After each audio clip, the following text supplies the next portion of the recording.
ते आलेत आणि त्यांना खूप गरज आहे. त्यांना काही गरज नाही, दिवसातून 4-5 ठिकाणी ते काम करत असतात फ्रीमध्ये आणि त्यांचं स्वतःचं ऑफिस आहे. त्यांचा पोर्टफोलिओ ते किती आहे सर आपला 450 करोड लोकांचे ते पैसे मॅनेज करतात आणि कुठेही शेअर मार्केटच्या ह्याच्यात नाहीत ते. म्हणजे सकाळी शेअर मार्केट चालू होतं, कितीला चालू होतं? 9:30, 9:15, 9:30 आणि संपतं कितीला? ते कुठेच बसत नाही शेअर मार्केटवर. तरी कितीचा लोकांचा व्यवहार करतात? 450 करोडचा व्यवसाय करतात. अतिशय तज्ञ व्यक्ती आहे. त्यांचं नाव आहे रामचंद्र गायकवाड. रामकृष्ण गायकवाड, रामकृष्ण, राम आणि कृष्ण असं त्यांचं नाव आहे. रामकृष्ण गायकवाड. जोरदार टाळ्या देऊन स्वागत बंधूच आहेत. म्हणजे आजच्या काळामध्ये तिन्ही भाऊ एकत्र आणि त्यांच्या मिसेस रेल्वेला होत्या, ह्या वायरलेसला होत्या, वायरलेस डिपार्टमेंटला. 2012ला त्यांनी रिटायरमेंट घेतलेली आहे मिसेसने. म्हणजे ते त्यांच्या 2 भाऊ, ते धरून 3 आणि त्यांची मिसेस, असं सगळं त्यांचं अकोटीमध्ये ऑफिस आहे. आपण प्रश्नांची मालिका कागदशीत कशी दिली आहे त्याचं कारण असं आहे की त्यांना वेळ आपण लिमिटेड देतो, प्रश्न वाढत जातात, पण त्यांना नाही म्हणता येत नाही. समजतं मी काय म्हणतोय? तर प्रश्न लिमिटेड असावेत. जर कोणाला काय प्रश्नाचं अडचण असेल काय वैयक्तिक, तर त्यांचं अकोटीत ऑफिस आहे, तिथं ते त्यांनी जाऊन विचारावं. परत सरांना विनंती करतो की आपलं सेशन चालू करा. सर्वांना नमस्कार.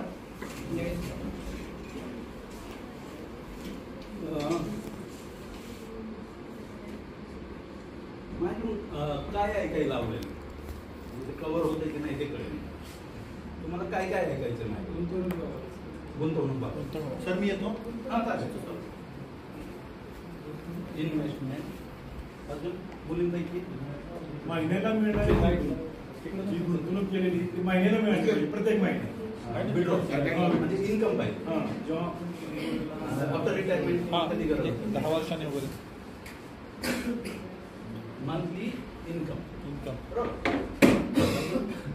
काही कशाही बाबतीत काय फायनान्शियल प्लॅनिंग असं तुम्हाला हे सांगितलंय नाव, तर त्याबद्दल काय ऐकायचंय किंवा काय ऐकायला आवडेल? इन्व्हेस्टमेंट आणि फायनान्शियल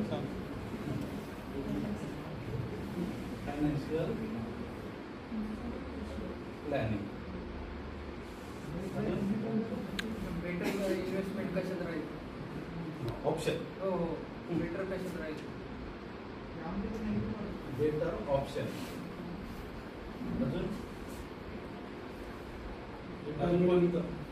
रिटायरमेंट नंतर हे मंथली इन्कम हे याच्यामध्ये रिटायरमेंट. अजून मुलींना काहीच प्रश्न नाही, काहीच ऐकायचं नाही. काय कुठलाही म्हणजे कशाबद्दल किंवा काय होईल असं वाटतं तुम्हाला याचं, तर तुम्हाला काय माहिती पाहिजे?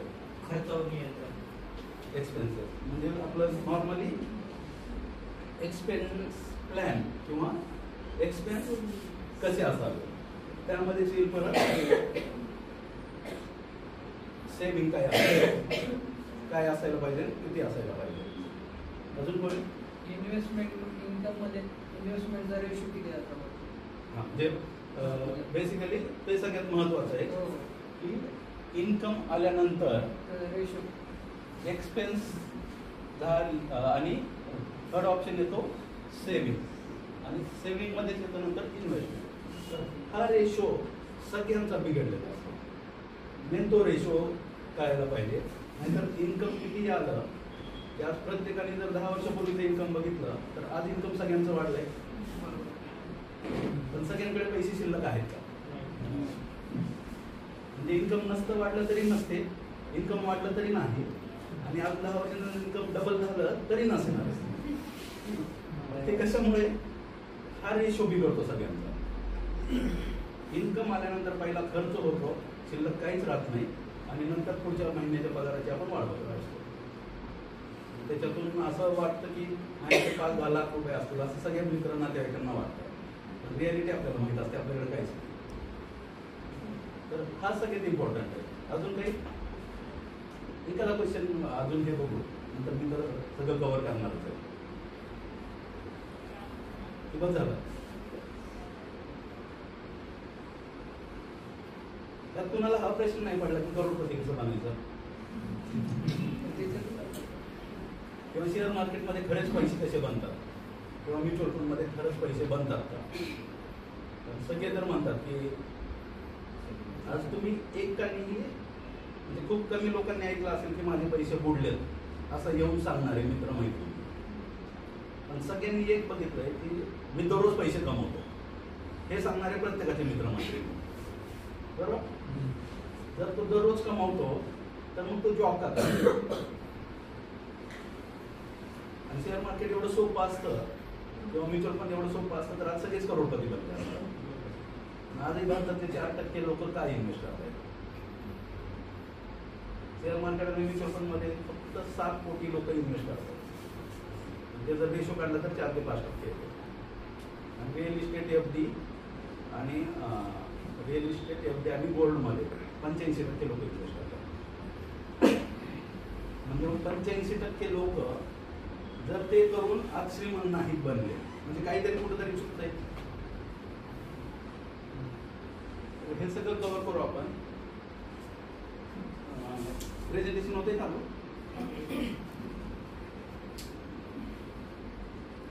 आणि ओपनली प्रश्न विचारा. सर आहेत किंवा काही बर्डन काही ठेवू नका. फ्रीली तुमची वेल्थ तुम्हाला बनवायची. त्यामुळे तुमचे जेवढे डाऊट क्लिअर होतील जेवढं स्ट्रॉंग व्हाल तेवढं आपण भूतकाळ नाही बदलू शकत. भविष्य का आपल्या हातात आहे.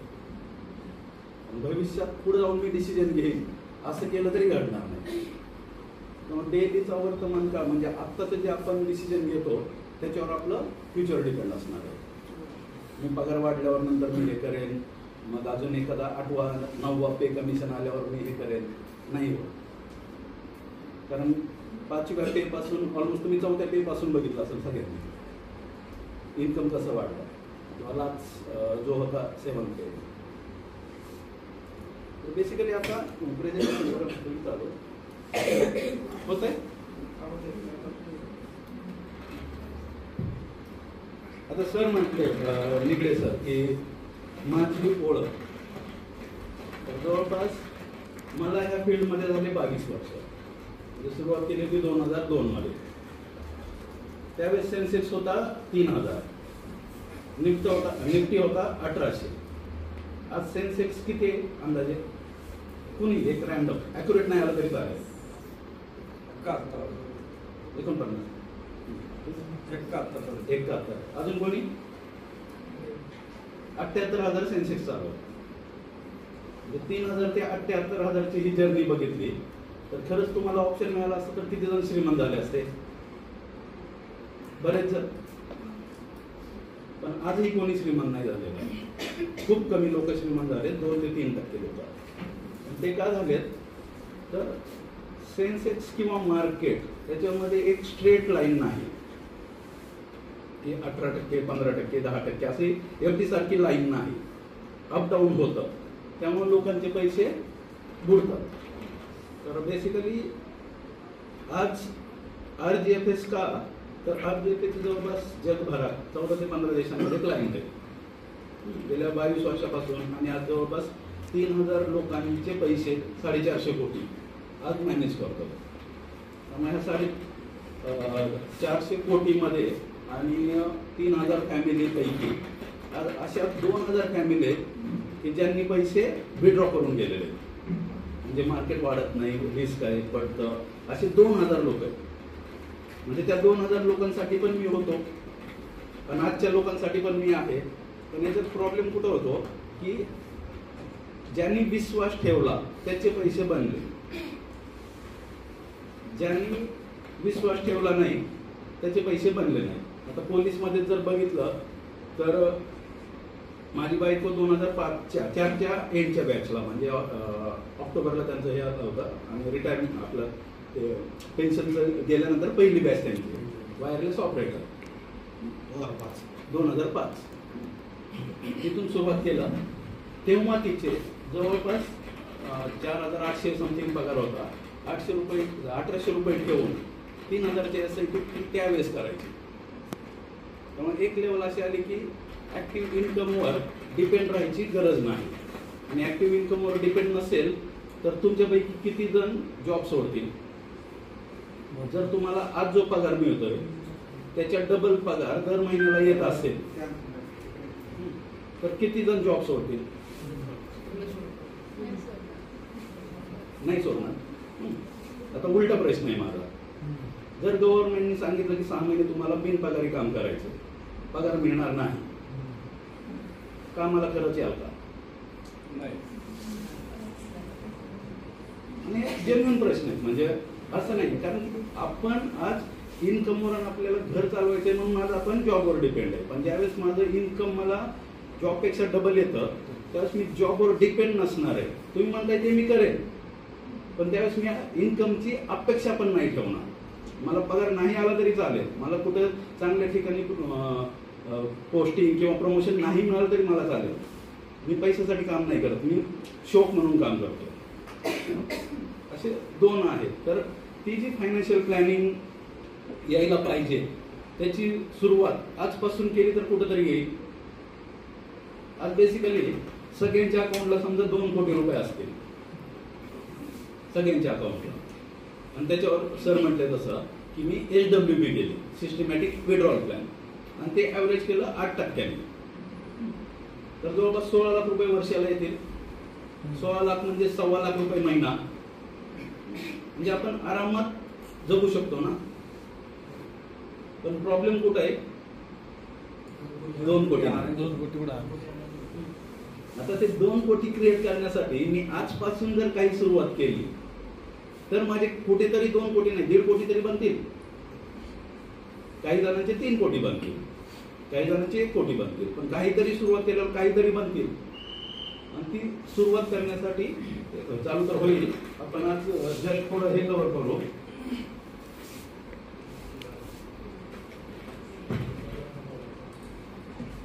इन्व्हेस्टमेंटचे ऑप्शन काय काय आज किंवा पगार आल्यावर? पहिला प्रश्न, इन्कम आल्यानंतर तुम्ही काय करता?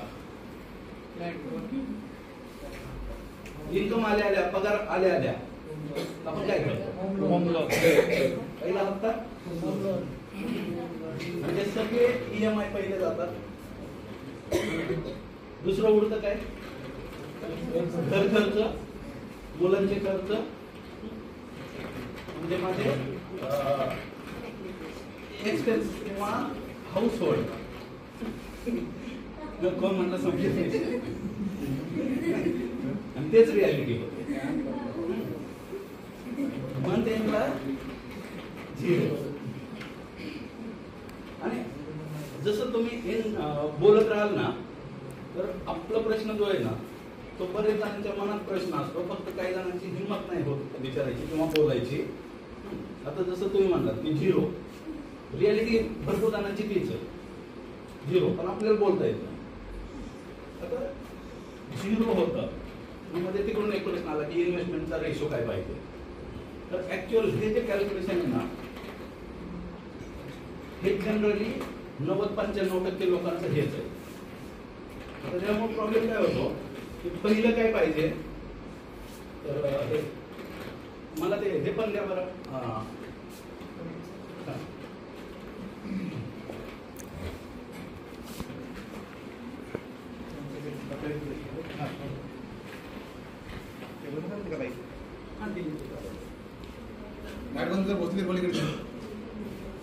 ऍक्च्युअली कुठलंही आपल्याला जर्नी स्टार्ट करताना किंवा कुठेही वर जाताना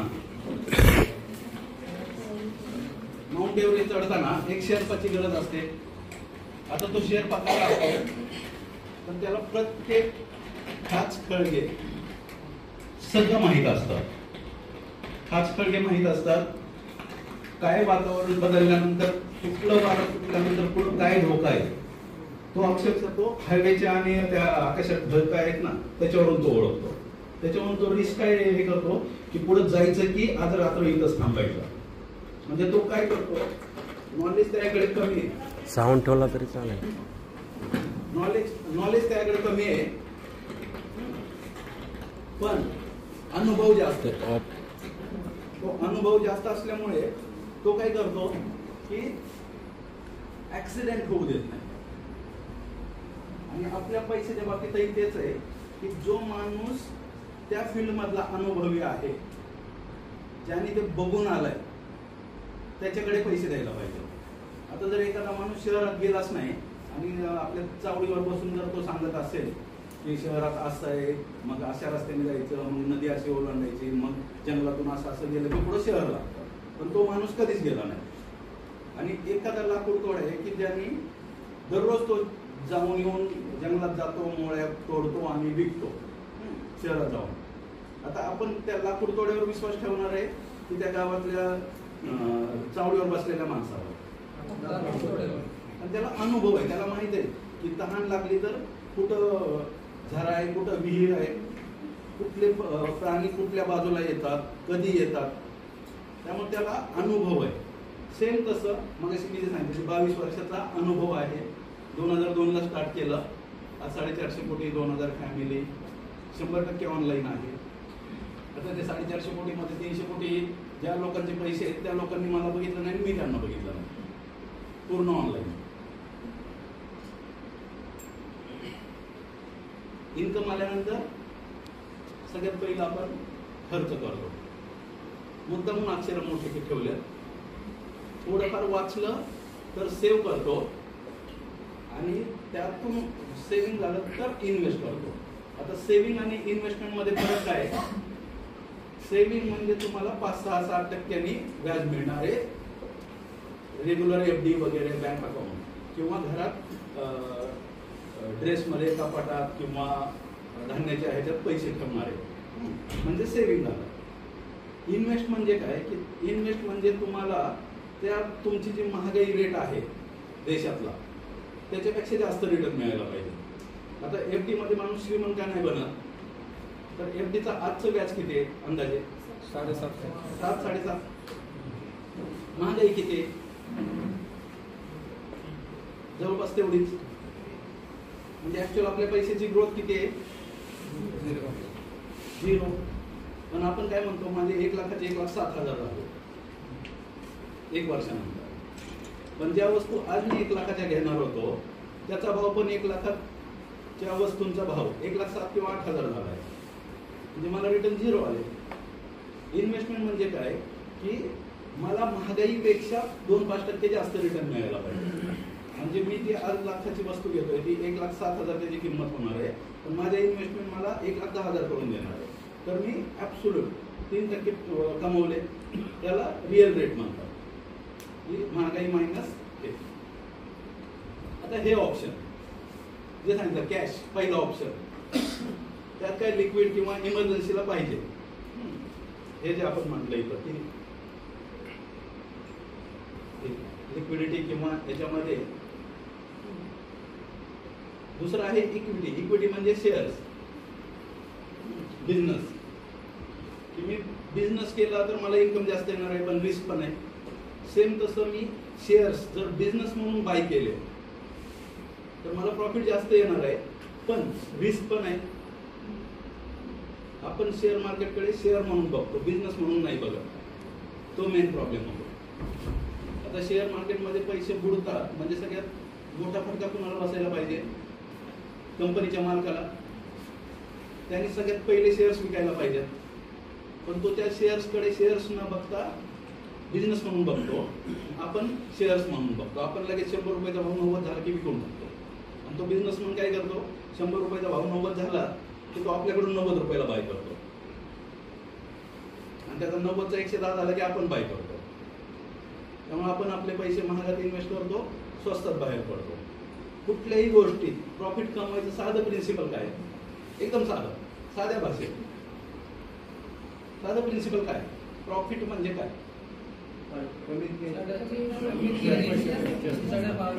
कमीत वस्तू घ्यायला पाहिजे, महागात घ्यायला पाहिजे म्हणजे प्रॉफिट येतो.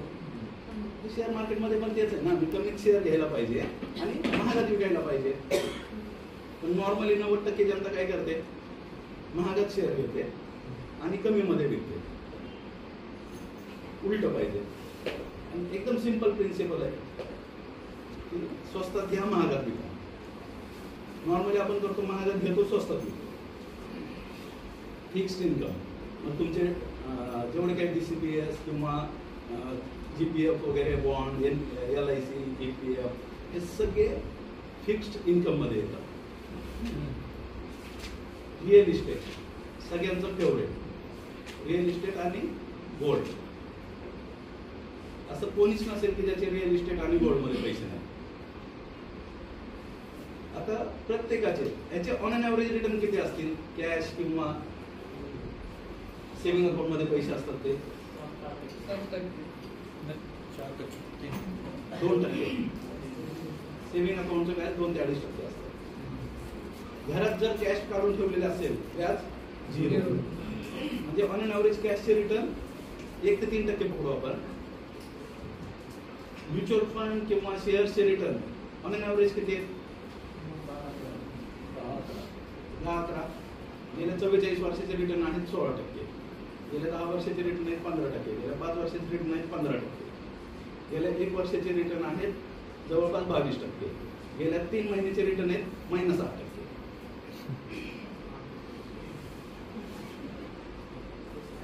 फिक्स्ड इन्कमचे रिटर्न किती आहेत? म्हणजे तुमचे PF, post office, GPF, DCPS 7-8. 8.5च्या वर नाही. पूर्वीच्या यांना होते 9.5% होते, आता कमी आलेले. तिसरं आहे रिअल इस्टेट. रिअल इस्टेटचे रिटर्न अंदाजे किती आहे? 7-8%. कधी काळी 15% पण दिले. आता रिअल इस्टेटमध्ये 2 जर बायफर्केशन केले 2002 ते 2014 रिअल इस्टेटचे रिटर्न होते 14 ते 15%. कारण त्यावेळेस महागाई पण होती.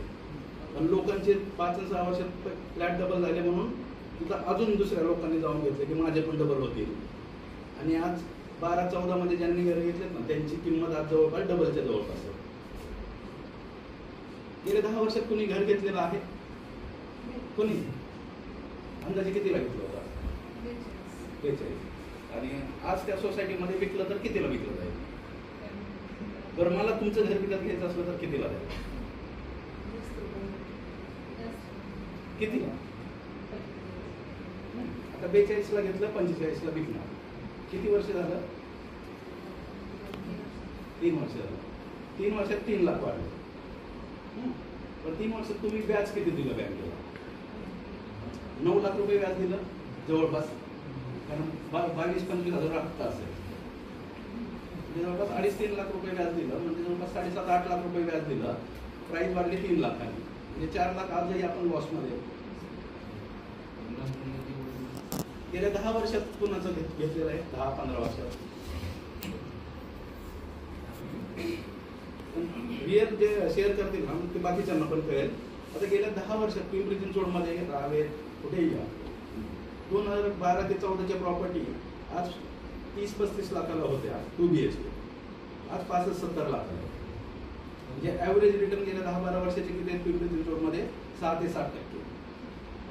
6 ते 7%वर मी जर माझं बँकेला दिलेलं व्याज ऍड केलं तर रिटर्न आहे 4%. मग तेवढं तर मी RD केली असते तरी वाटलं असतं. रेंट 2% येतो. आपण जे 10 वर्ष वापरलं 2%.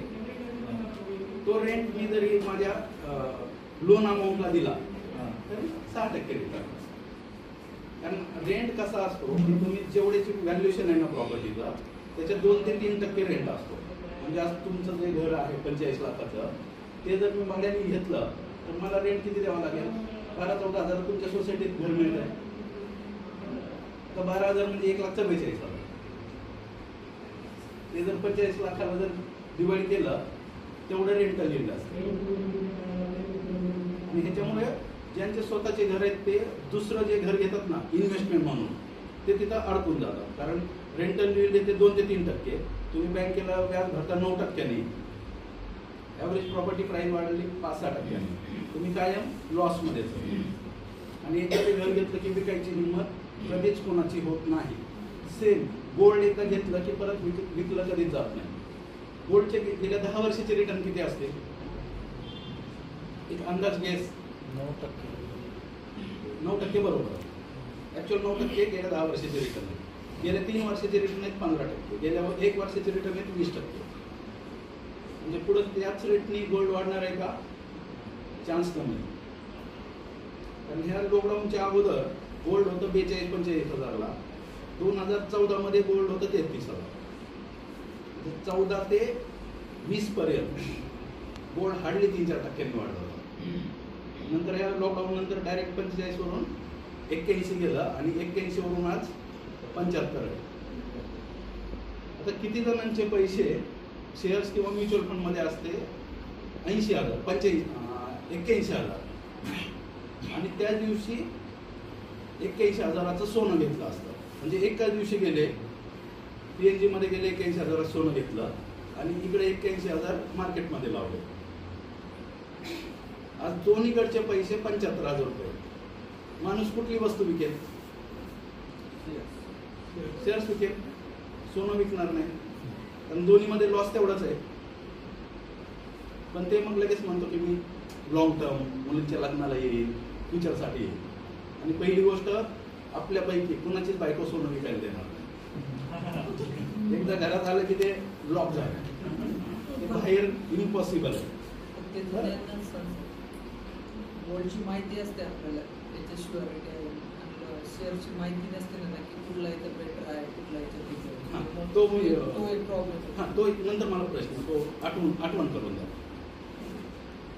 आता हे सगळे ऑप्शन आहेत इन्व्हेस्टमेंटचे. त्याच्या बाहेर जग काहीच नाही. एवढंच आहे जगभरात.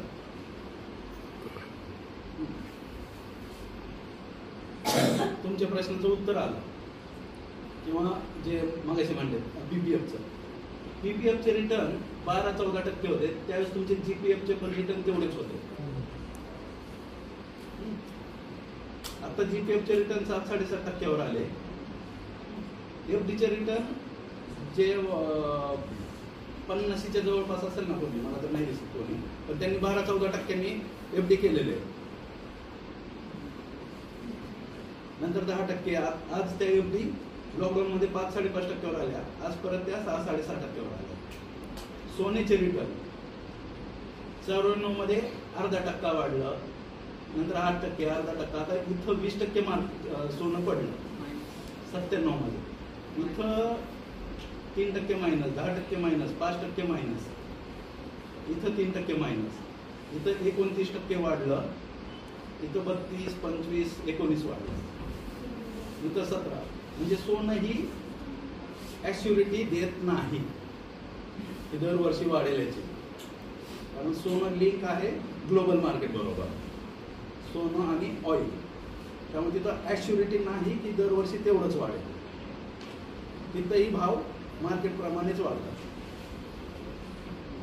सिल्वर सहसा कोणी नाही घेत जास्त. आता हे निफ्टी 500 म्हणजे भारतातल्या 500 कंपन्यांमध्ये ज्यांनी इन्व्हेस्ट केले असतील. आता याच्यात पण रिस्क आहे. 35% मायनस, 12, 9 पण वाढलेलं पण आहे. इथं 97% वाढलं, इथं 91%, गेल्या वर्षी 27%, त्याच्या अगोदर 21%, 34, इथं मायनस. म्हणजे हा पण ट्रेंड तसाच आहे. आता ह्या एक्झाम्पलमध्ये काय दाखवलंय की 94 पासून ज्यांनी दरवर्षी 50,000 रुपये ह्या सगळ्या ॲसेटमध्ये इन्व्हेस्ट केले असतील, 50,000 रुपये वर्षाला, म्हणजे महिन्याला 4,000 रुपये. तर एफडी ज्यांनी केली म्हणजे पीपीएफ मध्ये ज्यांनी टाकले त्याचे आज 50 लाखाचे 70 लाख झाले. म्हणजे व्याज आलं 8.5%. ज्यांनी दरवर्षी 50,000ची एफडी केली त्याचे झाले जवळपास 58 लाख. 15 लाख टोटल इन्व्हेस्ट झाले, 15.5 लाख. दरवर्षी 50,000चे आहे त्याचे झाले 58 लाख, 7.5% व्याज. ज्यांनी सोनं दरवर्षी घेतलं त्याचे रिटर्न झाले 1,32,00,000, म्हणजे 11%ने सोनं वाढलं. तर सोन्याने एफडी आणि जीपीएफ पेक्षा जास्त रिटर्न दिले. आता ज्यांनी निफ्टी 500 किंवा समजा म्युच्युअल फंड, डायव्हर्सिफाईड किंवा भारतातल्या टॉपच्या 500 कंपन्यांमध्ये इन्व्हेस्ट केले असतील त्याचे आज झाले 2,80,00,000. जे रिटर्न आले 15.5%, 15.70. तर सगळ्यात हायएस्ट रिटर्न तिथं आहे, पण सगळ्यात कमी लोक तिथे इन्व्हेस्ट करतात. का तर हे रेट जे दिसतात ना त्याच्यामुळे. आता एकही ॲसेट क्लास असा नाही की ज्याच्यामध्ये रेट नाही. एफडी मध्ये रेट कसं होतं, आज मी 8%ची एफडी केली, 3 वर्षानंतर 5% व्याज झालं तर कमी आहे ना. पॉझिटिव्ह असेल, 5% असेल, 6% असेल, पण कमी होत गेलं. त्यामुळे हा चार्ट तर मी देतो तुम्हाला नंतर जाताना, प्रेझेंटेशन तुमच्याकडे झाली. हे मगाशी जो पॉईंट कव्हर केला, महागाई. दरवर्षी माझे पैसे व्हॅल्यू कमी कमी होत जाणार आहे. आता आपल्या सगळ्यांचं एज्युकेशन ऑलमोस्ट फ्रीमध्ये झालं, ऑलमोस्ट, किंवा 2-5 हजार रुपये फी, 10,000 20,000, त्यापेक्षा जास्त काहीच नाही. आज ऑलमोस्ट आपल्या सगळ्यांच्या मुलांच्या फीज, आपलं जेवढं 11वी पासून ग्रॅज्युएशन पर्यंत एज्युकेशन झालं ना, तेवढी 1 वर्षाची फी आहे ऑलमोस्ट सगळ्यांची. मग आपल्या आई वडिलांना आपल्या एज्युकेशनचं प्लॅनिंग करायची गरज नव्हती पडली, कारण त्यावेळेस फीज नव्हत्या. पण आज आपल्यावर सगळ्यात इम्पॉर्टंट काय, मला माझ्या मुलांच्या हायर एज्युकेशनची प्रोव्हिजन करायची. त्यामुळं जे माझ्या आई वडिलांनी केले इन्व्हेस्टमेंट ऑप्शन, त्या ऑप्शनमध्ये जाऊन तर मी माझ्या मुलांची 25 लाख 50 लाख फी नाही भरू शकणार. म्हणजे मला गाडी बदलावी लागणार आहे. की पूर्वी काय होतं की स्कूटरवर पुढं पिशवी बसायची, एक पोरगं पुढं बसायचं, मध्ये एक त्या पेट्रोलच्या टाकीवर एक बसायचं, पाठीमागं बाईक, आणि परत त्या स्टेपनीला काहीतरी पिशवी अडकवलेलं असायचं. म्हणजे सगळं फॅमिली कार तीच होतं. आता नंतर काय झालं, बाईक पाहिजे, सिंगल पाहिजे, डिक्की पण नको. म्हणजे आपण गाडी बदलली, व्हेकल बदललं. पूर्वी आपण किराणा माल भरायला एकदाच एक चिठ्ठी काढायचो आणि ते शेजारच्या मारवाड्याकडे किंवा वाणीकडे जाऊन द्यायचो. त्यानंतर त्या दुकानात आपण जात नव्हतो. आता दर आठवड्याला आपण मॉलमध्ये जातो. अमेझॉन, फ्लिपकार्ट, ब्लिंकिट प्रत्येकाच्या जवळपास आहे. त्यामुळे तो खर्च जो पूर्वी होता ना की 10,000 माझं सगळं भागलं, ते आता होत नाही. तर की मी मॉलमध्ये गेल्यानंतर मला जे घ्यायचं आहे ना, तिथून पुढे ते कुणीही ऑब्झर्व करा, लिस्ट घेऊन जायची. तर ती लिस्ट मॉलमध्ये गेल्यावर उघडायची नाही. मॉलमधून घरी आलं की परत लिस्ट उघडायची. त्या लिस्टपैकी 3-4 पट जास्त सामान असतं आणि त्या लिस्टमधलं जे गरजेचं आहे ना तेच विसरलेलं असतं. आणि जे दिसतं ते आपण घेतो.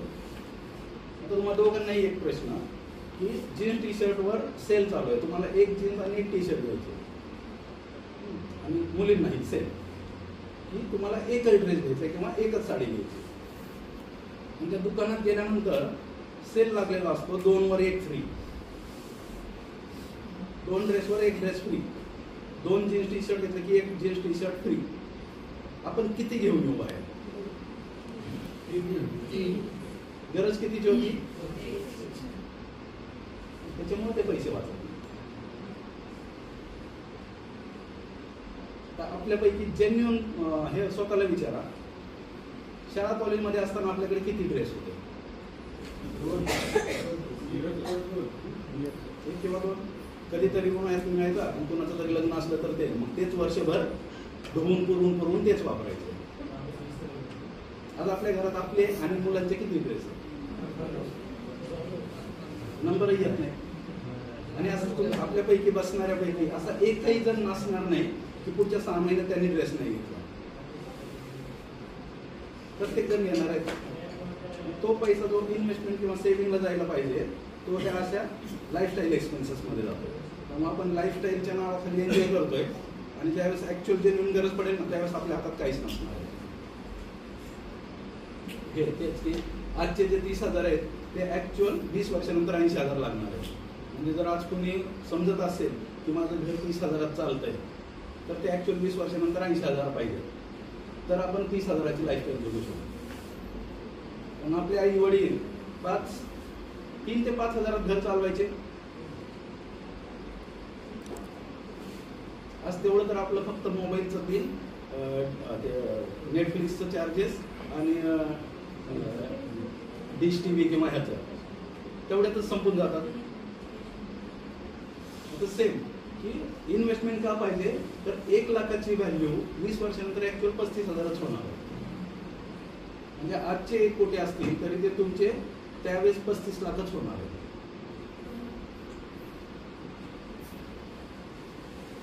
हे म्युच्युअल फंड, ही स्लाइड नंतर घेऊ थोड्या वेळाने.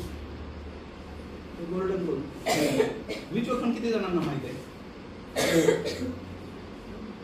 बऱ्यापैकी. तर म्युच्युअल फंड मध्ये काय होतं इन्व्हेस्टर असतात, सगळ्यांचे पैसे गोळा होतात, ते जातात एखाद्या म्युच्युअल फंड कंपनीकडे. तिथला फंड मॅनेजर आणि त्याची जी टीम आहे ते 50-60 स्टॉक्सचं ॲनालिसिस करतात. प्रत्येक म्युच्युअल फंड कंपनी जवळपास 500 ते 700 स्टॉकचं ॲनालिसिस करतात. त्यातून ते पोर्टफोलिओ क्रिएट करतात 50-60 कंपन्यांचा. त्या 50-60 कंपन्यांमध्ये ते पैसे इन्व्हेस्ट करतात. त्या कंपन्यांचे जे रिटर्न ते म्हणजे आपले ॲक्च्युअल रिटर्न ते होतं. आता SIPचे बेनिफिट काय आहेत? SIP म्हणजे काय की दर महिन्याला आपण मंथली थोडी इन्व्हेस्ट करतो. मिनिमम किती करता येते? 500 रुपयापासून पण करता येते. एक नंतर पुढे येईलच. 15,000 महिन्याची SIP 15 वर्ष केली, 15% रिटर्न आले तर 1 कोटी रुपये होतात. प्लस मायनस थोडंफार होईल. 15,000 महिना, 15 वर्ष, 15% रिटर्न, 1 कोटी रुपये होत. 15% जास्त आले तर जास्त होतील, 15% थोडे कमी आले तर थोडे कमी होतील. आता हे स्टार्टिंग एज. आता स्टार्ट अर्ली का म्हणतात म्युच्युअल फंडमध्ये की 25व्या वर्षाच्या माणसाने जर 10,000 महिना SIP चालू केली, वयाच्या 60पर्यंत तो पोहोचेपर्यंत 6.5 कोटी होता. आता याच्यामध्ये 25 पैकी म्हणजे 25 एज असणार रेअरली कोणीतरी असेल, मुलींपैकी असेल 1 कोटी, पण रेअरली म्हणजे तो चान्स गेला. 25व्या वर्षी जर 10,000 महिने SIP केली तर 6.5 कोटी होतात. 40व्या वर्षी जर 10,000ची SIP केली तर 1 कोटी होतात. म्हणून स्टार्ट अर्ली म्हणतात. जेवढं लवकर करू तेवढं कंपाऊंडिंग जास्त होतं. आता समजा माझ्याकडे 1 कोटी रुपये आहेत म्युच्युअल फंडमध्ये. 1 कोटीवर जर मला मार्केटने 12% रिटर्न दिले तर माझे वाढणार किती? 12 लाख. आता त्या 12 लाखासाठी मला काय करायची गरज आहे का? 0. कारण कुठले स्टॉक घ्यायचे, काय करायचे ते तो फंड मॅनेजरच ठरवणार आहे. मला अक्कल लावायची पण गरज नाही. मला फक्त 1-2 स्कीम चांगल्या घ्यायच्या. आता हे पण तुम्हाला मिळून जाईल की 2,000ची SIP केली 15 वर्ष तर किती होतात? आता हे म्हणतो 15,000ची SIP जर 15 वर्ष केली आणि 15% रिटर्न आले तर 1 कोटी होतात. जर 12% रिटर्न आले तर 75 लाख होतात. म्हणजे आता ह्याचं ॲक्च्युअल एक्झाम्पल जर बघितलं की 10,000 जर मी 8% पोस्ट ऑफिस म्हणजे आता तर नाहीत तेवढे, पण पोस्ट ऑफिस किंवा ट्रॅडिशनलमध्ये इन्व्हेस्ट केले 15 वर्ष तर माझे बनतात 35 लाख. म्हणजे दोघी मैत्रिणी आहात, तुमच्यापैकी दोघींनी काय केलं, एकीने SIP सुरुवात केली मार्केट रिस्क कन्सिडर करून की बाबा ठीक आहे एवढं म्हणतात आपण करून टाकू, आणि एक म्हणले की नको ती मार्केट रिस्क आहे, पैसे बुडतात, मी आपलं जाऊन PPF मध्ये अकाउंट काढते आणि दर महिन्याला PPF मध्ये 10,000 मिळते. आता 15 वर्षानंतर किंवा 20 वर्षानंतर आपण रिटायरमेंटला दोघी 20 वर्ष बरोबरच आल्या समजा, तर 10,000 पोस्टात किंवा म्हणजे कुठेही ट्रॅडिशनल यात इन्व्हेस्ट केलेले 60 लाख झाले आणि तिने SIP केली तिचे 1.5 कोटी झाले. वेळ दोघींनी तेवढाच दिला, पैसे दोघींनी तेवढेच दिले. एकाकडे 50 लाख एकाकडे 1.5 कोटी. आणि हे आपल्या बाबतीत नाही घडलं समजा जास्त, मुलांच्या बाबतीत तरी घडू शकतं ना. ते म्हणतात ना देर आहे दुरुस्त आहे, काहीतरी बनतील. आता हे बनत का नाही तर प्रॉब्लेम हा आहे की ज्या वेळेस आता 2008ला मार्केट पडलं जवळपास 50% इथून इथं ग्लोबल क्रायसिस आले होते, तर तिथून 1 वर्षात परत तिथं झालं. लॉकडाऊन मध्ये इथं मार्केट पडलं 40%, इथून लगेच 6 महिन्यात परत वर आलं. म्हणजे आज जर ही लाईन मी तुम्हाला गॅरंटी म्हणून अशी स्ट्रेट लाईन काढली, इथं पट्टी आणि इथं पट्टी ठेवली आणि एक मार्करनी लाईन काढली आणि तुम्हाला म्हटलं की पैसे असे वाढतील, सगळेजण इन्व्हेस्ट करतील, स्ट्रेट लाईन येणार ना, सगळे इन्व्हेस्ट करतील. आता लाईन ती स्ट्रेटच बनली, फक्त ती झिगझॅग होत होत होत होत बनली. त्या झिगझॅगमुळे पैसे बनत नाहीत लोकांचे. आणि मी सुरुवात कुठं केली होती? इथं 2002ला. आज इथं सुरुवात केलेली आहे, इथं सेन्सेक्स आलाय. किती पैसे बनले असतील माझे किंवा लोकांचे? ही एवढीच आहे ना खालच्या लाईन पासून, आणि ते त्याच्या 10 पट आहे, 10 पण नाही जास्त पट आहे. 3,000चं 80,000 म्हणजे ऑलमोस्ट 10 पट म्हणलं तर 30, 20 पट म्हणलं तर 6 आणि ऑलमोस्ट 25 पट. गेल्या 22 वर्षात 25 पट मार्केटने रिटर्न होते एक साध्या वर्षात. हे की कधीही कुठल्याही ॲसेट तुम्हाला सेम रिटर्न देत नाही. कधी गोल्ड जास्त देईल, कधी इक्विटी देईल, कधी म्युच्युअल फंड, कधी FD देतील जास्त, कधी रिअल इस्टेट देईल. आता हे जे रेड पॉईंट आहेत ना, ते ॲव्हरेज हे रिअल इस्टेट किती टक्क्यांनी वाढलंय?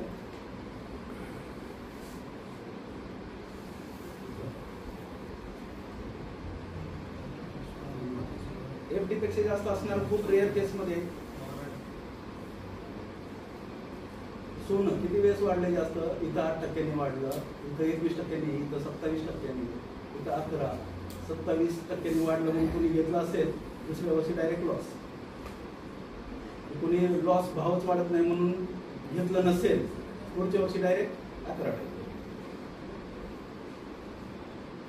लोक काय करतात, वाढल्यानंतर घेतात आणि मग खाली येतात. उलट ज्या वर्षी वाढत नाही त्या वर्षी घ्यायला पाहिजे, जेणेकरून पुढच्या वेळेस वाढेल.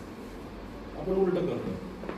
कुठल्याही एरियात तुमच्यापैकी प्रत्येकाला रिअल इस्टेटचे ऑफर आले असतील. गावाकडे एक प्लॉट निघालाय किंवा इकडे प्लॉट निघालाय, प्लॉटिंग आणि 2-5 लाखाला आहे ना, 25-30 लाख रुपये होईल. ऑलमोस्ट सगळ्यांना आलाय.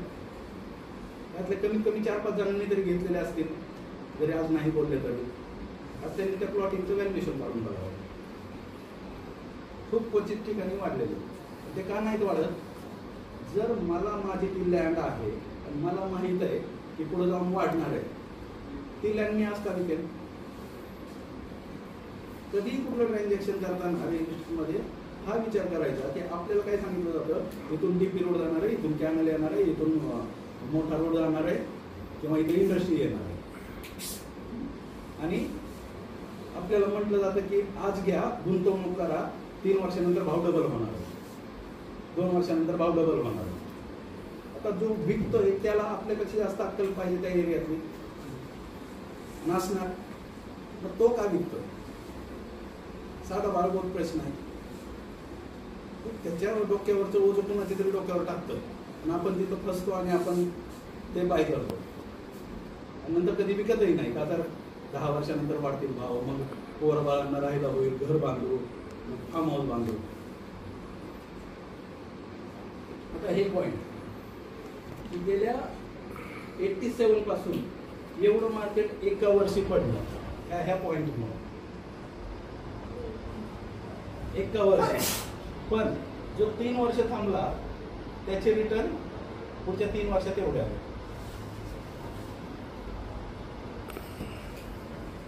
म्हणजे जर हे वर्ष आणि ते 3 ऍड केले ना तरी रिटर्न 15-20% पेक्षा जास्त.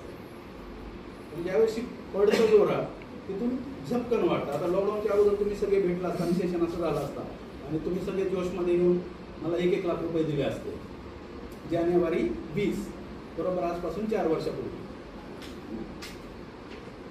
1 लाखाचे तुमचे मार्चमध्ये 28 मार्चला 28-29 मार्चला 1 लाखाचे 70,000 झाले असते. काय केलं असतं तुम्ही? ज्यांनी ट्रेनिंग घेतलं त्यांना शिव्या दिल्या असत्या, नंतर मला शिव्या दिल्या असत्या आणि नंतर ऑफिसला आल्या असत्या. काही जणांनी घाबरून विड्रॉ केले असते 1 लाखाचे 70,000.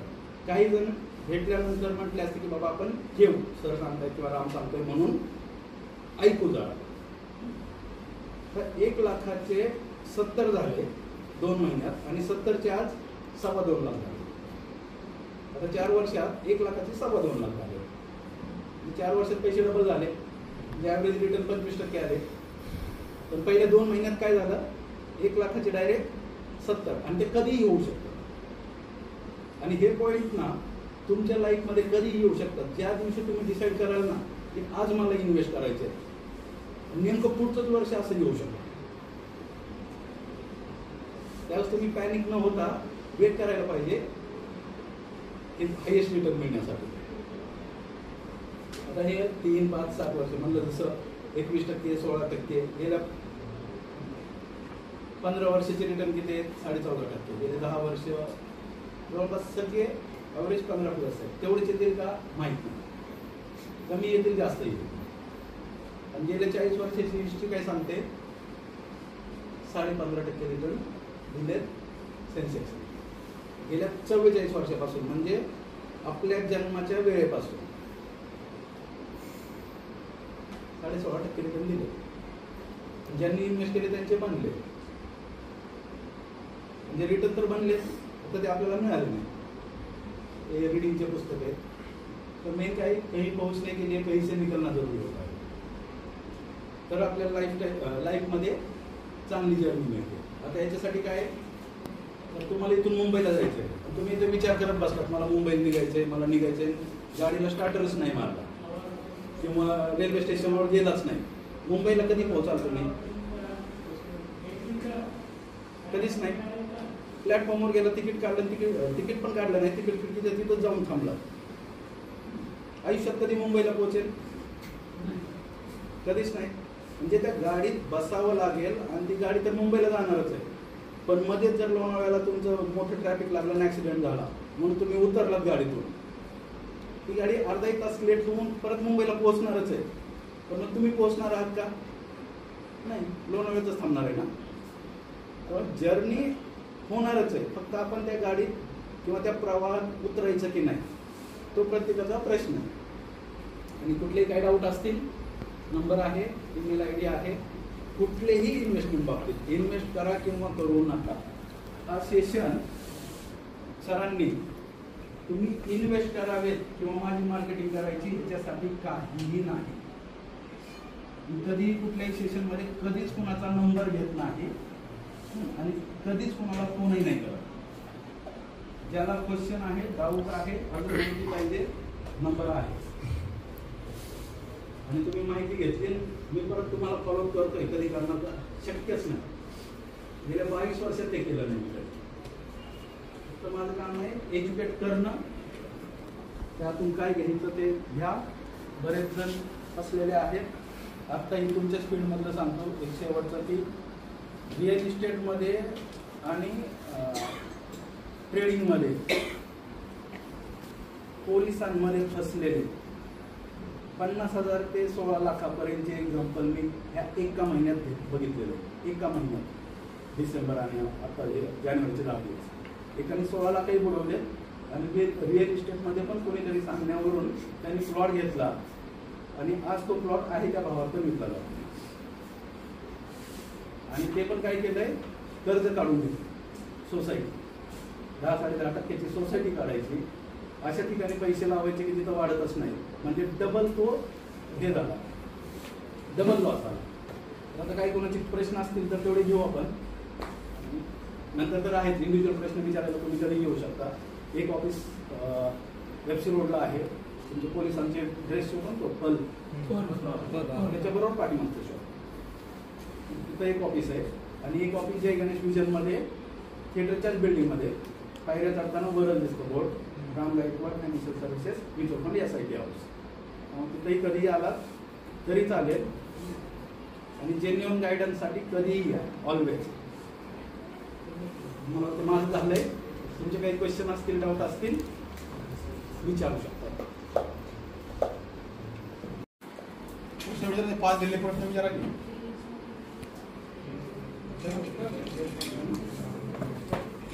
मला दिले तर 5 प्रश्न. जेवढं लवकर बाहेर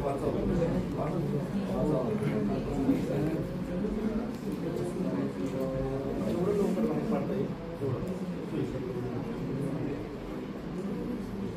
तुमचा हार्टबीट वाढणार. आता ह्या मोठ्यांचं एक हे आहे की एखादी कंपनी आणि ती 2.10% व्याज महिन्याला देते. करायला पाहिजे का? करायला पाहिजे, पण ते स्पेक्युलेशन म्हणून करायला पाहिजे. आणि जे पैसे बुडण्याने तुमचा हार्टबीट अपडाऊन होणार नाही तेवढे पैसे करायला पाहिजे. फ्युचर ऑप्शनमध्ये काय सांगतं सेबीचा रिपोर्ट, गेल्या 3 वर्षात 1,81,000 कोटी रुपये लोकांचे बुडले. 10 मधला 1 जण कमवतो. तेवढी अक्कल माझ्याकडे पण नाही, मला वाटत नाही आपल्यापैकी कुणाकडे असेल. दरवर्षी 60,000 कोटी रुपये लोकांचे बुडत आहेत. फ्युचर ऑप्शन तर इम्पॉसिबल आहे. पॉन्जी स्कीम तर भरपूर आहेत. काल माझं स्टेटस गेला असेल आता. दादरची ती गव्हर्नमेंट रिव्ह्यू झाली 10% महिना. तुमच्याच पोलिसातलं एक एक्झाम्पल आहे. 5% महिन्याचं व्याज आणि पैसे दिले. पहिले 50,000 गुंतवले, नंतर 50,000 वाढले. मग त्या माणसाने सांगितलं की पैसे माझ्याकडे द्या, मी अकाउंट मॅनेज करतो. दिले आणि 7 लाख दिले. 7 लाखाचे 3 महिने 5,000 रुपये आले. 4थ्या महिन्यापासून 0. तुम्ही पोलीस असला काय, PI असला काय, कमिशनर असला काय, मी तुमच्याकडून जर पैसे घेतले आणि मी जर म्हटलं की मला जर जबरदस्ती केली तर मी सुसाईड करेन आणि तुमचं नाव टाकून देईन, तुम्ही परत याल का माझ्याकडे पैसे मागायला? विकतचं दुःख नाही, पैसे देऊ. त्यामुळे ते कधीच करू नये. आणि हे स्पेक्युलेशनच्या स्कीम असतात सगळ्या, तर चालतील काय ते म्हणतात, वाजली तर काय ते पुंगी नाही तर गाजराचं ते. त्यामुळे जोपर्यंत येत आहेत तोपर्यंत ठीक आहे. नंतर बुडले की 0 होतात. त्याच ह्याच्यामुळे DSK मध्ये पुण्यात असं खूप रेअर फॅमिलीज आहेत की ज्यांचे पैसे तिथं नाही. कशामुळे? 12-14% व्याज. बुधगड सहकारी बँक, भाईचे निराचंद्र आयसोनी, तुमचे सेवा विकास बँक, बुलढाणा सहकारी बँक, पतसंस्था तर भरपूर. हे त्या ग्रीडमुळे बुडतात की मला 2% जास्त पैसे मिळाले नाही, पण 2% लाईफमध्ये जास्त आल्याने काय फरक पडणार आहे. पण जर माझे पैसे बुडले तर माझी फॅमिली रस्त्यावर. स्पेक्युलेशन आहे.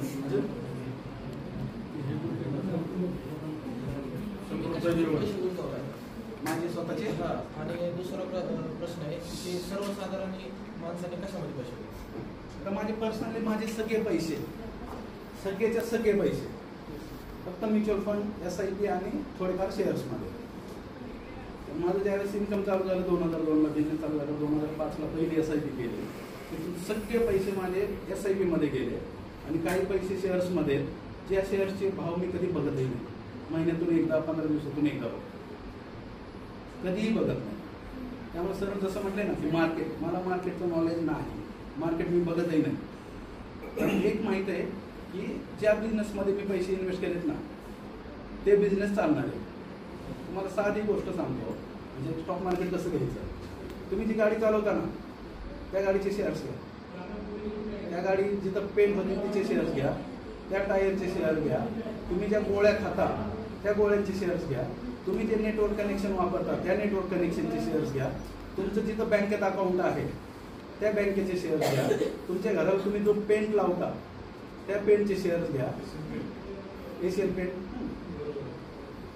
साऱ्या गोष्टी. तुम्ही ड्रिंक करत असाल तर त्या ड्रिंकच्या कंपनीचे शेअर्स घ्या. ज्या गाड्या लोक वापरणार आहेत, कारण तुमच्याकडे होंडा आहे किंवा बजाज आहे किंवा कुठलीही मारुती आहे, लोक जाऊन घेणारच आहेत ना. आणि तुमच्याकडे जर ते शेअर्स आहेत तर तुमचे पैसे वाढणारच आहेत. साधं प्रिन्सिपल. आणि कुणी किती करावे तर ज्याला जितकी रिस्क घ्यायची तेवढी. आणि परत बेस्ट प्रश्न की जिथं मला महागाईपेक्षा जास्त रिटर्न मिळतील तिथं इन्व्हेस्टमेंट पाहिजे.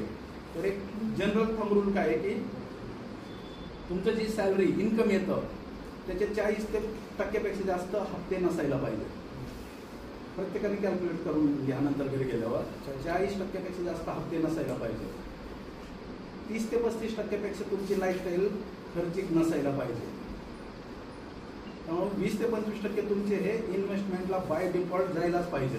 तेव्हा तो जो पॅटर्न आहे ना, इन्कम आल्यावर पहिलं इन्व्हेस्टमेंट पाहिजे, उरलेल्या पैशातून मी खर्च करेल.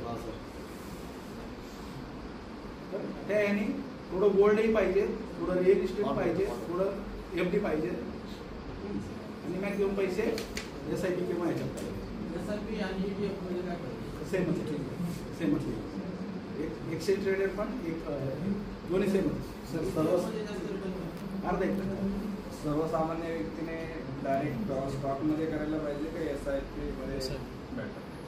नॉर्मली सर्वसामान्य लोकांनी किंवा एक नॉर्मल आम आदमी जे आपण म्हणतो त्यांनी मेजरली SIPच करायला पाहिजे. मी SIP करतो, मी मार्केटिंग नाही करत आहे. परत सांगतो, स्टॉक किंवा ट्रेडिंग हे कुणी करायला पाहिजे? ज्याला त्या स्टॉक मार्केटचं नॉलेज आहे, तेवढा वेळ द्यायचा टाईम आहे, आणि जरी लॉस झाला तरी त्याच्याकडे बॅकअप आहे की तो होल्ड करू शकतो. आणि मी ब्लंटली सगळ्यांना सांगतो की शेअर मार्केट हे सर्वसामान्य लोकांसाठी करोडपती बनण्याचं साधन नाही. रातोरात श्रीमंत होत नाही. शेअर मार्केटमधून श्रीमंत होण्यासाठी 15-20 वर्ष द्यावी लागतात. त्यामुळे नॉर्मल लोकांनी आपल्याला बॅलन्स शीट वाचता येत नाही, आपल्याला कंपन्या काय करतील ते माहीत नसतं. त्यामुळे डायरेक्ट स्टॉक्स शक्यतो अवॉइड करावेत आणि म्युच्युअल फंड रूटनी जावं. कारण म्युच्युअल फंडमध्ये काय होतं की तो जो फंड मॅनेजर आहे आणि त्याच्या अंडर जे 20-25 लोकांची ॲनालिस्टची टीम आहे, ती टीम मार्केट रिसर्च करते, स्टॉक सिलेक्ट करते आणि त्यातून पोर्टफोलिओ क्रिएट करते. त्यासाठी खर्च किती येतो? 1-1.5% एक्सपेन्स रेशो, बस, त्यापेक्षा जास्त नाही. त्यामुळे सर्वसामान्य लोकांनी SIP पहिली वेल्थ बनवावी आणि नंतर मग एकदा वेल्थ बनल्यावर 1 का 2 लाख रुपये स्टॉकमध्ये टाकून बघावे की मरताना असं नको वाढायला अरे शेअर मार्केट केलं नाही. सर त्याच्यात पण भरपूर सिलेक्शन आहे. म्युच्युअल फंडमध्ये पण भरपूर प्रकारचे फंड आहेत, ते फंड पण सिलेक्शन आहे. साधं simple multi cap flexi cap घ्यायचे. Multi cap flexi cap. Multi कॅपमध्ये काय होतं?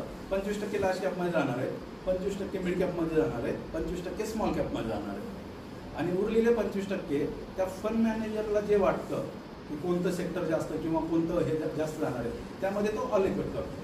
त्यामुळे आपलं लार्ज मिड स्मॉल सगळंच कव्हर होतं मल्टी कॅपमध्ये. कारण आता भरपूर फंडची पण भरपूर लिस्ट आहे, ते सिलेक्शन पण कॉम्प्लिकेटेड आहे. ते महत्वाचं आहे. पण एक नॉर्मल प्लेन व्हॅनिला प्रोडक्ट घेतलं ना, आता आपण Volkswagen घेऊ का मारुती घेऊ? कुठे मिळतं ना सेम मल्टी कॅप फ्लेक्झी कॅपमध्ये त्या फंड मॅनेजरला तो कुठेही जाऊ शकतो. लार्ज कॅप किती घेऊ शकतो, मिड कॅप किती घेऊ शकतो, स्मॉल कॅप किती घेऊ शकतो, त्याला लिमिट नाही. पण मल्टी कॅपला 25-25-25 रिटर्न किती? 10,000च्या SIPचे गेल्या 30 वर्षात अंदाजे किती झाले असतील?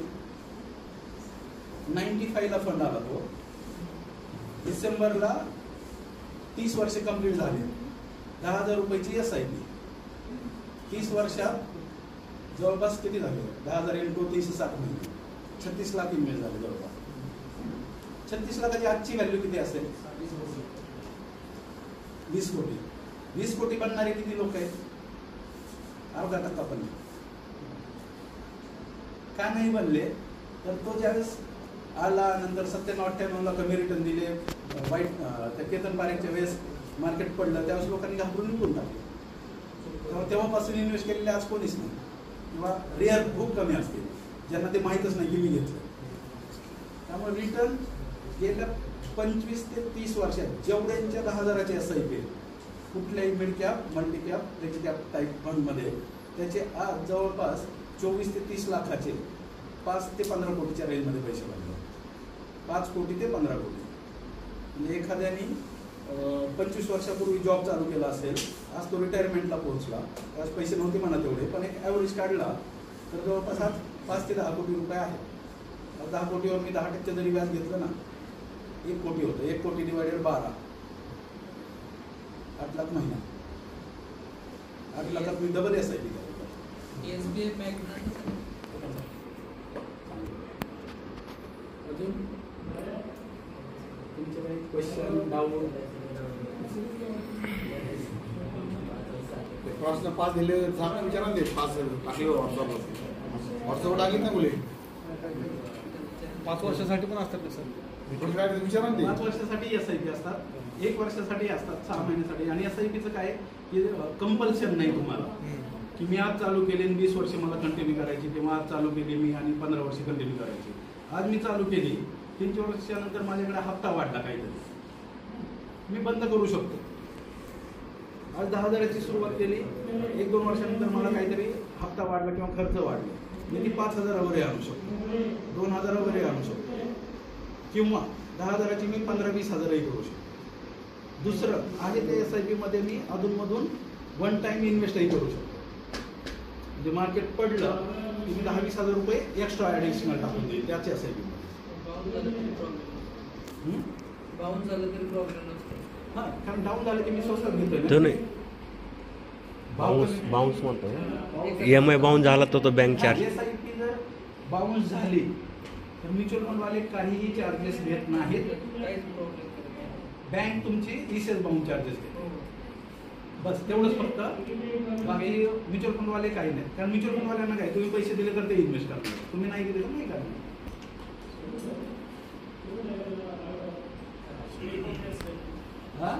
स्टेप ऑफ SIP म्हणजे आता मी जे म्हटलं की माझा आजची लेवल आहे 10,000 रुपये महिना SIPची, पण मला आजच सांगता येतं की ती SIP दरवर्षी 1,000 रुपयांनी वाढू दे. मी आजच इन्स्ट्रक्शन देऊ शकतो, किंवा दरवर्षी ती SIP 10, 15, 20% जे काय आपण डिसाईड करू त्या टक्क्याने ती ऑटोमॅटिक वाढत. म्हणजे आज मी 10,000 सुरुवात केली आणि मी स्टेप ऑफ दिला असेल 1,000 रुपये, पुढच्या वर्षी 11,000 जाईल, त्याच्या पुढच्या वर्षी 12,000 जाईल, असे ती ऑटोमॅटिक वाढतात. बेनिफिटमध्ये तुमची इन्व्हेस्टमेंट जास्त होणार आहे, त्यामुळे रिटर्न तुमचे जास्त येणार आहे. तुम्ही एक 10,000ची SIP कंटिन्यू केली तर तुम्ही इन्व्हेस्ट तेवढेच करणार आहे, पण वाढत वाढत गेली की तुमची व्हॅल्यू जास्त इन्व्हेस्ट होणार आहे, त्यामुळे तुमचा पोर्टफोलिओ जास्त होणार. LIC असावी, पण इन्व्हेस्टमेंट म्हणून नसावी. LIC ही फक्त म्हणजे इन्शुरन्सचा पर्पज इन्शुरन्स आहे, आणि तो टर्म पॉलिसी म्हणून पाहिजे. तर टर्म पॉलिसी म्हणून पाहिजे. आतापर्यंत कोणते स्टॉक चांगले आले किंवा वाईट आले, आणि जे इन्व्हेस्टर होते तुमच्याकडे त्यांचं मताव बिहेवियर कसं? आता गेल्या 20 वर्षात मी निगेटिव्ह इव्हेंट किंवा पॉझिटिव्ह इव्हेंट दोन्ही बघितले. 2002 मध्ये वाजपेयी होते PM, आणि त्यावेळेस सेन्सेक्स होता 3,000. तिथून 2004ला वाजपेयी हारले, मनमोहन सिंग निवडून आले.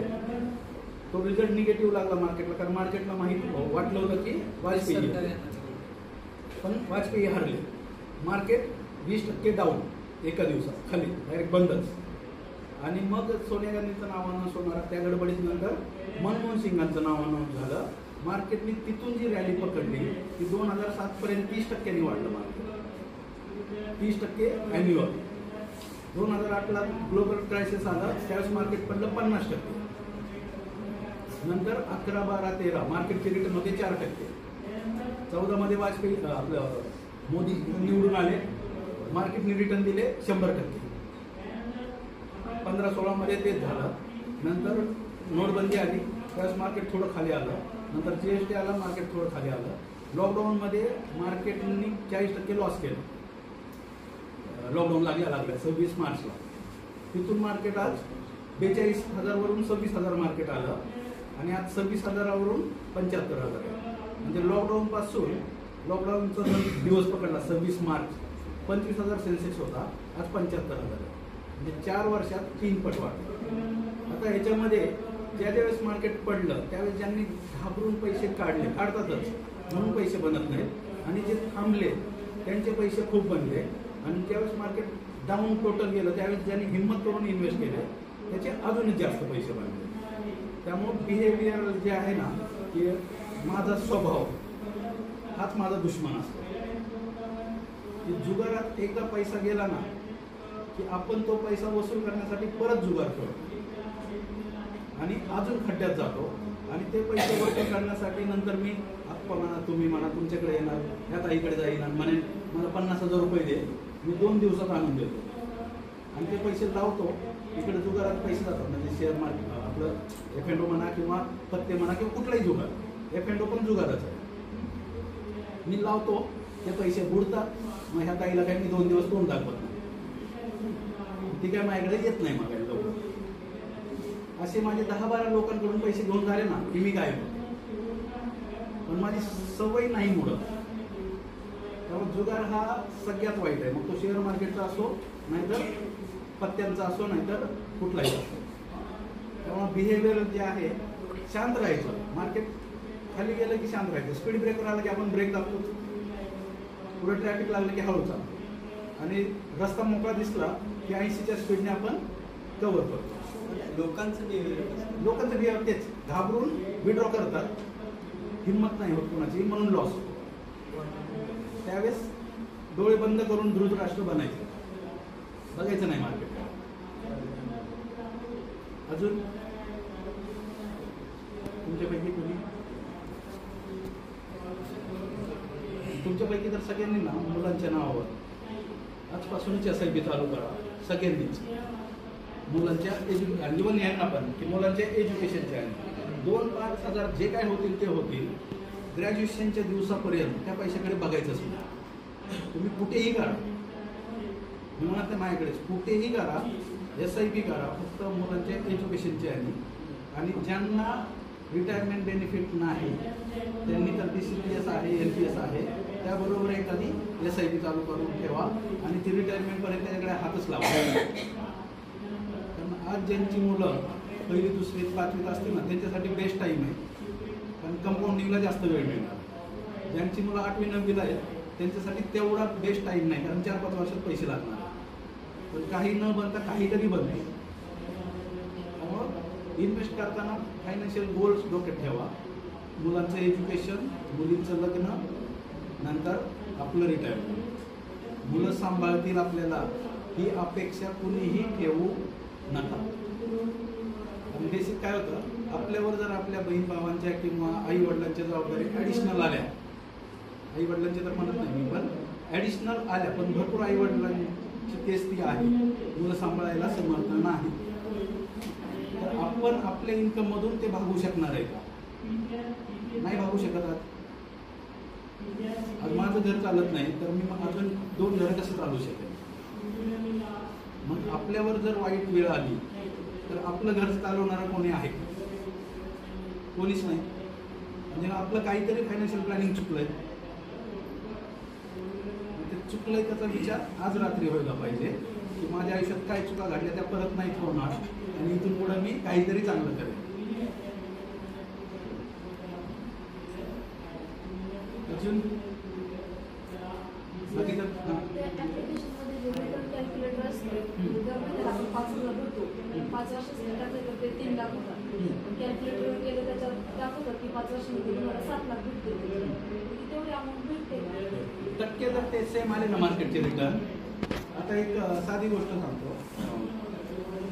तुम्ही मार्केटची रिटर्न, आता मी काय म्हटलं की 15,000ची SIP 15 वर्षे 15% आहे, तर 1 कोटी होतं. 15,000ची SIP 10% चालली 15 वर्ष, तर 62 लाख. आता जे कॅल्क्युलेट करतो ना कॅल्क्युलेटरवर कुठल्याही ॲपवर, तिथं रिटर्न पकडायचे 10-12% पकडायचे, रिटर्न कमी पकडायचे. जास्त आले तर आपलेच पैसे आहेत ना, पण अपेक्षा ठेवली 15 येतील आणि आले 10, अपेक्षा भंग होतो. त्याच्यामुळे अपेक्षा कमीची ठेवायची, म्हणजे कमीत कमी आपण वाईटात वाईट तिथपर्यंत तरी पोहोचू हे कळतं. आता समजा तुम्ही जर रिटर्न 18-22% कॅल्क्युलेट केले, चान्सेस कमी आहे. आणि शेअर मार्केटमधून किंवा म्युच्युअल फंडमधून अपेक्षा जरी 15-15.5%ची दिलेल्या असतील ना रिटर्न, तरी अपेक्षा 12%चीच ठेवायला पाहिजे. तुमच्याकडं इन्व्हेस्टमेंट करायची असतील आम्हाला तर चार्जेस झिरो. मी फीज घेत नाही, कसलेही चार्जेस मी घेत नाही. आणि सेविंगचे किती टक्के करावे? सेविंगच्या 15 ते 20% पाहिजे. सेविंगच्या 80-85% पाहिजे आणि नेट इन्कमच्या 15 ते 20% पाहिजे. जो पैसा वाचतो ना त्याच्या 80-90% पाहिजे. आणि नेट इन्कम जे महिन्याला जो पगार येतो ना 70-80 हजार, त्याच्या 15 ते 20% पाहिजे. क्लोजिंगचे चार्जेस वगैरे किती? क्लोजिंगचे चार्जेस नसतात काही. जी तुमची व्हॅल्यू दिसते तीच व्हॅल्यू तुम्हाला येते. फक्त 1 वर्षाच्या आत जर तुम्ही विड्रॉ केले तर 1% एक्झिट लोड लागतो. 1% एक्झिट लोड लागतो 1 वर्षाच्या आत पैसे विड्रॉ केले. कॅपिटल होती गेन होते. काय काय याला 30 दिवसाचा असतो किंवा काही नसतो. तर एक्झिट लोड कॅपिटल होते का कॅपिटल गेन होतं? विड्रॉ होतो पूर्ण पैसा विड्रॉल. म्हणजे समजा तुम्ही 10 लाख रुपये टाकले, 10 लाखाचे 15 लाख रुपये झाले समजा, लकीले तुमचे 6 महिन्यात 15 लाखावर 1%. वार्षिक लावू शकतो, वार्षिक लावू शकतो का मंथली लावला? दोन्ही ऑप्शन आहेत, मंथली, वार्षिक, डेली, सगळे ऑप्शन आहेत. जसे तुमच्याकडे पैसे असतील तसे. फक्त वार्षिक काय होतं की दरवर्षी आपल्याकडे त्या महिन्यात तीच सिच्युएशन असेल असं होत नाही. मंथलीला कसं पगार आला की 10,000 इकडे जाणार आहे, ही सवय होऊन जाते.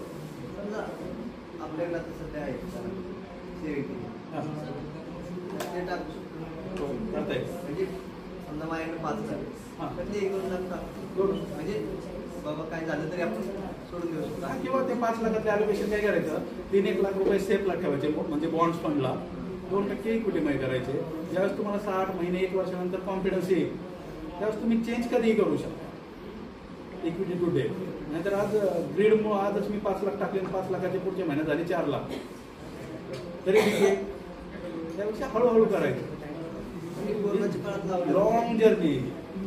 असे फंड सांगू शकतात सर एखाद्या तर चांगले रिटर्न देतात किंवा 1-2 वर्ष चांगले रिटर्न 4-5 मल्टी कॅप कुठलेही मल्टी कॅप फंडचे नाव इक्विटी आता समजा SBI multi cap Kotak multi cap आहे एचडीएफसी मल्टी कॅप आहे याच्यात तुम्ही मॅक्सिमम नाही त्यात केले तरी रिटर्न त्या फंडचे गेल्या वर्षी रिटर्न 40% नेक्स्ट केलं 40% रिटर्न पण म्हणजे कोण तरी होतं SIP जी आपण काढणार आहे एकच 12% अपेक्षा ती पण गॅरंटी नाही. 12 ते 14% येतात. आतापर्यंत माझ्याकडे जेवढे लोकांनी इन्व्हेस्ट केले त्यांचे ॲव्हरेज रिटर्न 16 ते 18% आहे. पण मी म्युच्युअल फंड आणि SIPला गॅरंटीड वर्ल्ड जर कोणी वापरत असेल ना सगळ्यांसाठी बरं का फायनान्शियल फील्डमध्ये mutual fund SIP share market ह्याला जर गॅरंटीड वर्ल्ड कोणी वापरत असेल तुम्हाला की गॅरंटीड एवढे रिटर्न देईल तर तो माणूस फ्रॉड आहे. मग तो मीही फ्रॉड आहे. जर मी तुम्हाला म्हणत असेल ना की गॅरंटीड रिटर्न हा शब्द वापरायला अलाउड नाही. मी 5%चीही गॅरंटी देऊ शकत नाही. पण पुढच्या वर्षी समजा अमेरिका आणि चीनचं युद्ध झालं कसली गॅरंटी राहणार आहे. मग गॅरंटी जर कोणी वर्ड वापरत असेल ना मी गॅरंटीड तुम्हाला कमवून देतो तो माणूस फ्रॉड आहे आणि तो तर बुडणारच आहे तुम्हीही बुडणार आहात. अजून कोणी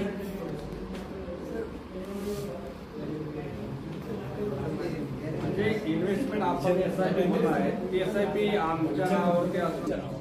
परत अजून डायरेक्ट प्रश्न नाही आला पण इनडायरेक्ट तो प्रश्न आलाय की सरांचा प्रश्न आहे की जे SIP करतील ते माझ्या नावावर असणार आहे का त्यांच्या नावावर. ह्याचाच थोडा प्रश्न वाढवतो मी की लोक जे म्हणतात ना की शेअर्स मी मला अकाउंट चालवायला दे किंवा शेअर्स समजा मी तुमच्याकडून काय घेते माझ्या अकाउंटला पैसे घेतले आणि मी ते मार्केटमध्ये लावले म्हणजे फ्रॉड व्हायचे चान्सेस जास्त आहेत. इन्व्हेस्टमेंट ही तुमच्याच नावावर पाहिजे. तुमच्या अकाउंटमधून त्या म्युच्युअल फंडमध्येच पैसे जायला पाहिजे.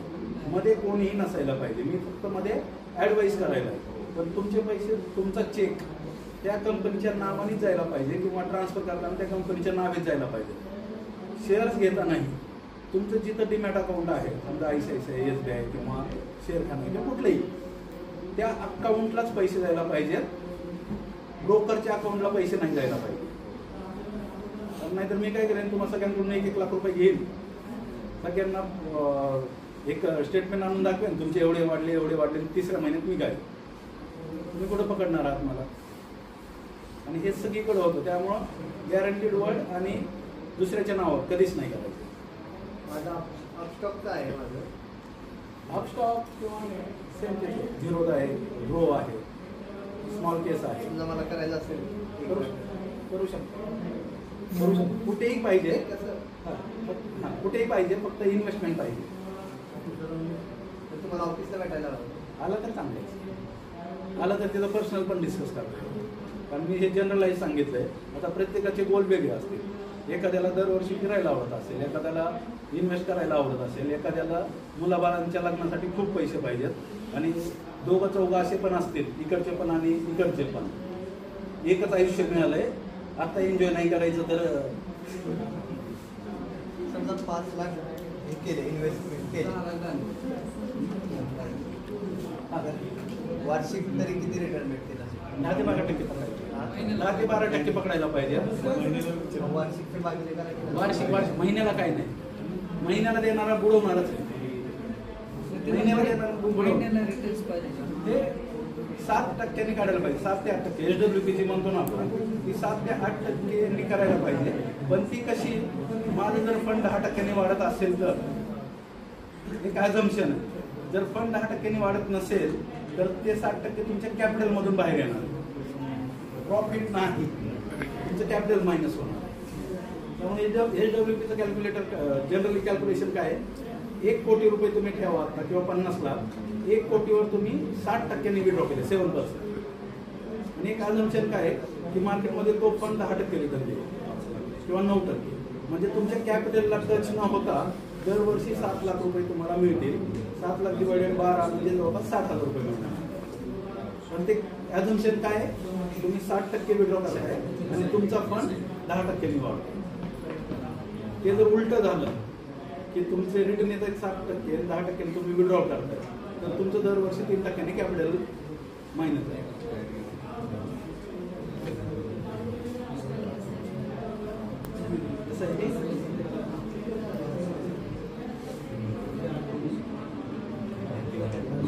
प्रश्न विचारा. किती वर्ष तुम्ही ऑफिस तुमचं इथं आहे? किती वर्ष? हे ऑफिस माझं आता संपवय सर. हे ऑफिस माझं आता मे मध्ये चालू केलंय मी, चिंचवडचं. पुण्यातलं ऑफिस माझं 2016 पासून. संपवायचं का?